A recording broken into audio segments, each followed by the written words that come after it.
বন্ধুসকল আজি আমি আলোচনা কৰিম এটা বিশেষ তত্ত্ব বা থিওৰি বিষয়ে যিটো থিওৰি বা সিদ্ধান্তয়ে ভৌতিক বিজ্ঞানক এটা নতুন মাত্ৰা প্ৰদান কৰিছিল অৰ্থাৎ ভৌতিক বিজ্ঞানৰ সকলো ধাৰণা এই সিদ্ধান্তটোৱে ওলটপালট কৰি দিছিল আৰু এই সিদ্ধান্ত বা থিওৰিটো হ'ল ছাৰ এলবাৰ্ট আইনষ্টাইনৰ থিওৰি অফ স্পেচিয়েল ৰিলেটিভিটি অৰ্থাৎ আপেক্ষিকতাবাদৰ বিশেষ সূত্ৰ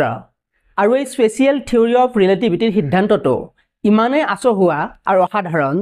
যে মোৰ বিশ্বাস এই ভিডিঅ'টো চোৱাৰ পিছত এই সিদ্ধান্তটোৱে আপোনালোকৰ মন মগজুক কিছু সময়ৰ বাবে হ'লেও ভাবুক কৰি তুলিব আৰু এই ভিডিঅ'টো যদি আপোনালোকে স্কিপ কৰি চাম বুলি ভাবিছে তেনেহ'লে ভিডিঅ'টো নচোৱাই ভাল কাৰণ যদি আপুনি আগত ফিজিক্স পঢ়া নাই তেনেহ'লে আপুনি ভিডিঅ'টো স্কিপ কৰি চালে একো বুজি নাপাব আৰু মোৰ বিশ্বাস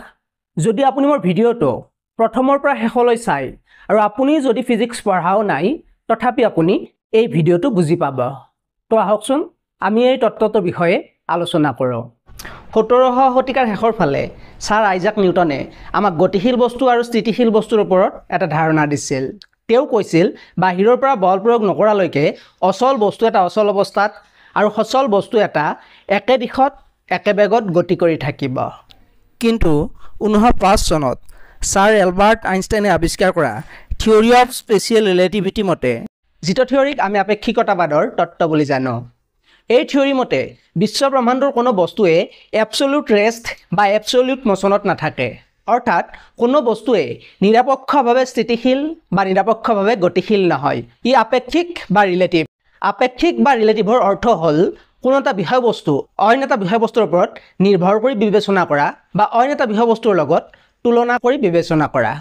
এই কথাখিনি সহজভাৱে বুজিবলৈ আমি এটা উদাহৰণ লোৱা হওক ধৰি লোৱা হ'ল আপুনি আৰু আপোনাৰ বন্ধু এজনে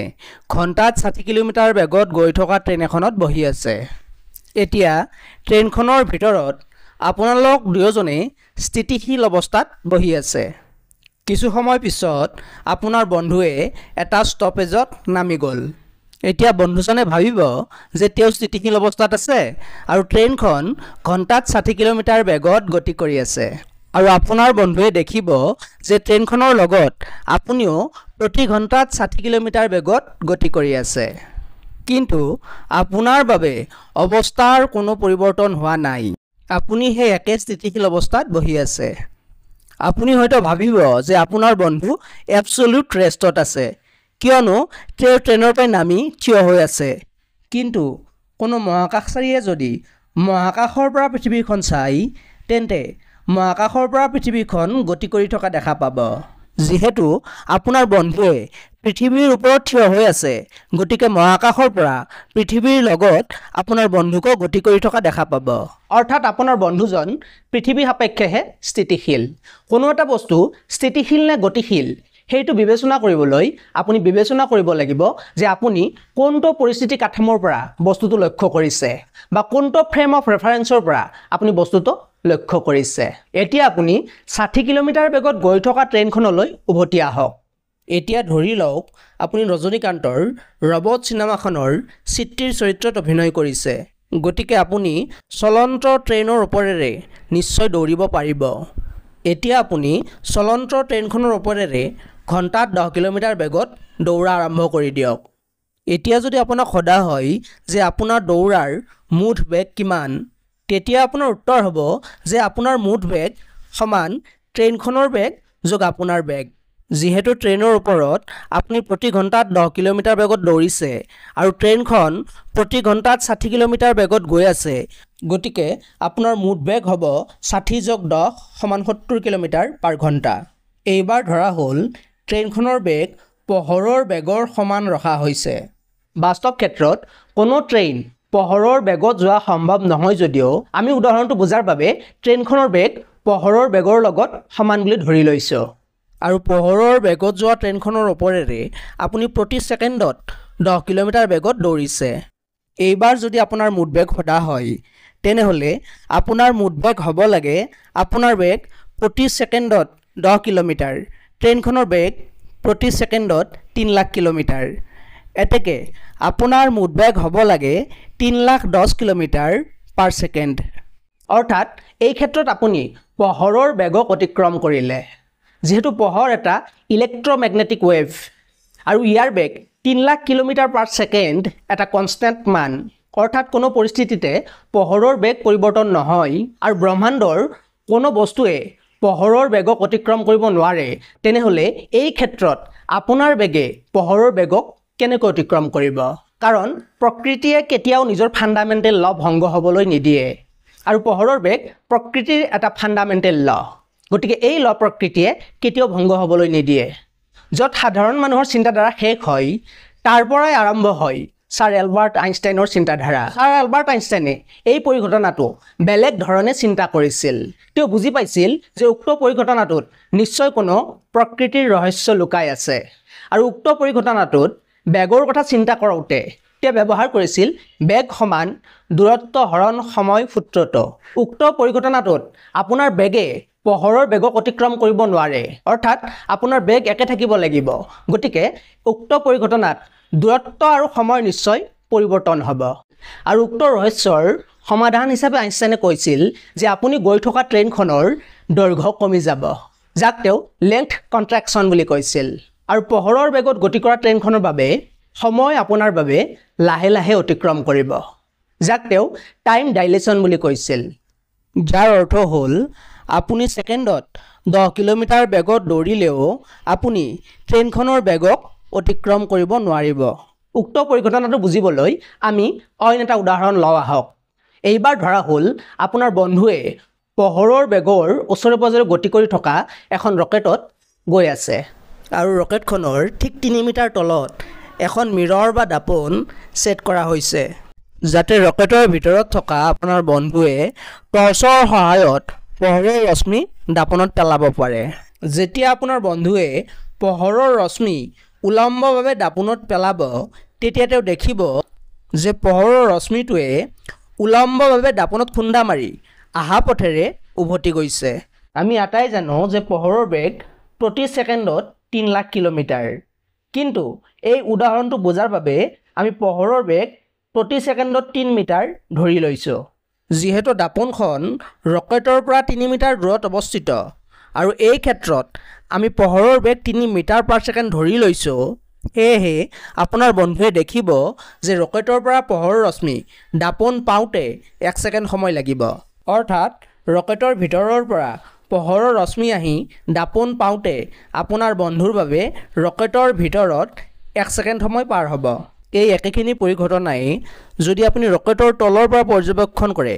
তেন্তে আপুনি দেখিব যে এইবাৰ পোহৰৰ ৰশ্মিটো পোনে পোনে নাহি ডায়েগনেল পথত আহি দাপোনত খুন্দা মাৰি পুনৰ ডায়েগনেল পথত ৰকেটলৈ উভতি যাব যিহেতু এইবাৰ পোহৰৰ ৰশ্মিটোৱে উলম্বভাৱে নাহি ডায়েগনেল পথত আহি দাপোনত খুন্দা মাৰিছে গতিকে প্ৰথমবাৰতকৈ এইবাৰ নিশ্চয় পোহৰৰ ৰশ্মিটোৱে বেছি দূৰত্ব অতিক্ৰম কৰিব লাগিব ধৰি লৈছোঁ দ্বিতীয় ক্ষেত্ৰত পোহৰৰ ৰশ্মিটোৱে 6 মিটাৰ দূৰত্ব অতিক্ৰম কৰিছে যিহেতু পোহৰৰ বেগ 3 মিটাৰ পাৰ ছেকেণ্ড ধৰা আছে গতিকে 6 মিটাৰ অতিক্ৰম কৰিবলৈ সময় ল'ব 2 ছেকেণ্ড অৰ্থাৎ পোহৰৰ ৰশ্মি ৰকেটৰ পৰা দাপোন পাওঁতে আপোনাৰ ঘড়ীত 2 ছেকেণ্ড সময় পাৰ হ'ব গতিকে একেটা পৰিঘটনাতে আমি দেখিলোঁ য'ত আপোনাৰ বন্ধুৰ বাবে 1 ছেকেণ্ড সময় পাৰ হৈছে তাত আপোনাৰ বাবে 2 ছেকেণ্ড সময় পাৰ হৈছে অৰ্থাৎ আপোনাৰ বন্ধুৰ বাবে সময় লাহে লাহে গতি কৰিছে কিন্তু আপোনাৰ বন্ধুৱে গম নাপাব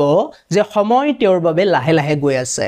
কিয়নো ৰকেটৰ গতিৰ বাবে ৰকেটৰ ভিতৰত আপোনাৰ বন্ধুৰ ফ্ৰেম অফ ৰেফাৰেন্স পৰিৱৰ্তন হ'ব যদি আপোনাৰ বন্ধুৱে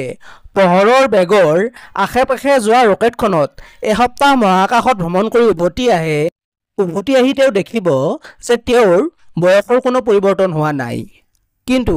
এই এসপ্তাহতে আপুনি বুঢ়া হৈ গৈছে অৰ্থাৎ মহাকাশত আপোনাৰ বন্ধুৰ বাবে এসপ্তাহে পাৰ হ'ব কিন্তু এই এসপ্তাহত পৃথিৱীত কেইবা বছৰো পাৰ হৈ যাব এই পৰিঘটনাক আপুনি আপোনাৰ বন্ধুৰ বাবে ভৱিষ্যত বুলি ক'ব পাৰে অৰ্থাৎ আপোনাৰ বন্ধুৱে পোহৰৰ গতিৰ ওচৰে পাজৰে কৰা গতিৰ ফলত নিজৰ ভৱিষ্যত উপস্থিত হৈছে কিন্তু তাৰ পৰা তেওঁ বৰ্তমানলৈ উভতি যাব নোৱাৰিব এইখিনিতে আমাৰ এটা প্ৰশ্ন হয়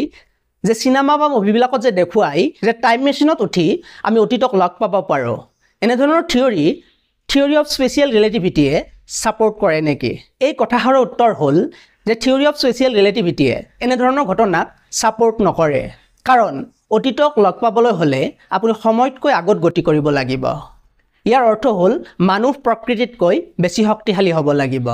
চিনেমাসমূহত থিয়ৰী এটাৰ সামান্য বাস্তৱ লৈ চিনেমা নিৰ্মাতায়ে কল্পনাৰ আকাশত উৰি উৰি মুভিবোৰ বনায়, যাৰ বাবে চিনেমাত এনেধৰণৰ অসম্ভৱ কথাবোৰ দেখুওৱা হয়। এনেধৰণৰ দুই এজন আধ্যাত্মিক কথা কোৱা লোকেও ফিজিক্সৰ পৰা দুই এটা কথা ধাৰ কৰি বাকীখিনি কথা তেওঁ নিজৰ কল্পনা মতে বৰ্ণনা কৰে। কাৰ বক্তৃতাত আপোনালোকে ভুল নাযাব। ফিজিক্সৰ কিতাপসমূহ আছে,